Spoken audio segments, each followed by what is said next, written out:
छोटे से गांव में एक आदमी रहता था जिसका नाम राजू था। वह बहुत ही बुद्धिमान और समझदार आदमी था, लेकिन वह गरीब भी था। उसकी रोजी रोटी उसके चाट भंडार की दुकान से आती थी। दुकान के सामने एक पेड़ की छाया थी, जिसके नीचे राजू अपनी चाट की दुकान सजाकर बैठ जाता था।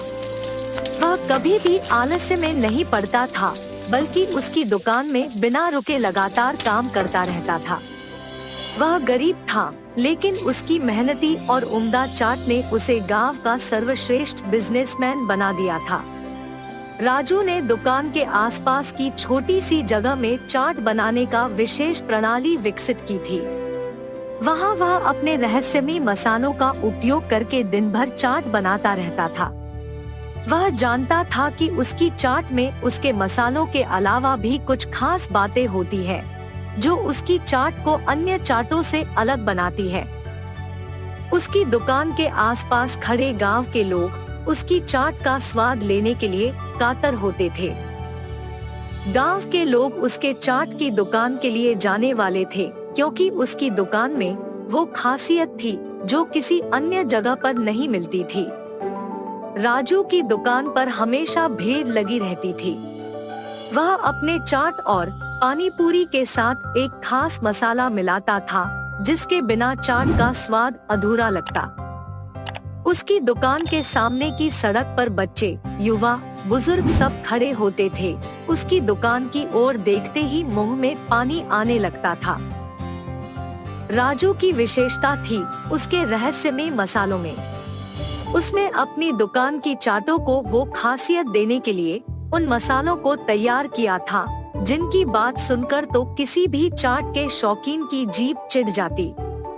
गांव के लोग राजू की दुकान के खास खाने के प्रति प्रेम में डूबे रहते थे। रोज वे उसकी दुकान पर आते और उसकी चाट का आनंद उठाते थे। उनकी चाट देखकर कोई भी अपनी जीभ बचाने का प्रयास नहीं कर पाता था। उसके खास मसाले और सांभर सॉस के साथ मिलकर उसकी चाट को खाने का मजा और भी दोगुना हो जाता था। एक दिन राजू ने एक नया आविष्कार किया। वह अपनी दुकान पर दही वड़ा की जगह पर पेप्सी वड़ा पेश करने लगा। पेप्सी की मिठास और चटपटाहट ने उसे यह विचार दिलाया कि क्यों न इसे दही वड़े की जगह पर प्रयोग किया जाए।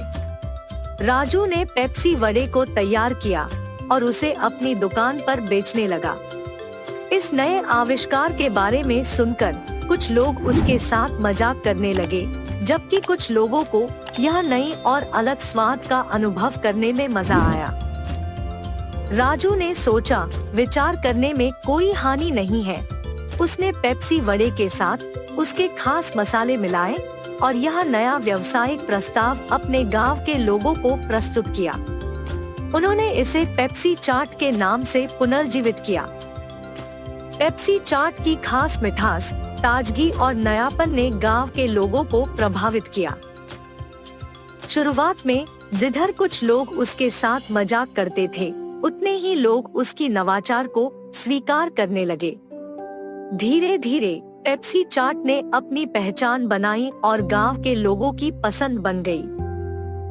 राजू की दुकान में गांव के लोगों की सड़कों पर खड़ी भीड़ अब भी उसकी खास मसालों की खुशबू से महकती रहती थी, लेकिन अब उसके चाट की दीवानगी का दूसरा नाम पेप्सी चाट था। राजू ने दिखाया कि नए आविष्कार से नई राहें खोल सकती हैं, और जब तक आप मेहनती हैं और अपने काम में नयापन डालते हैं, सफलता कभी दूर नहीं होती।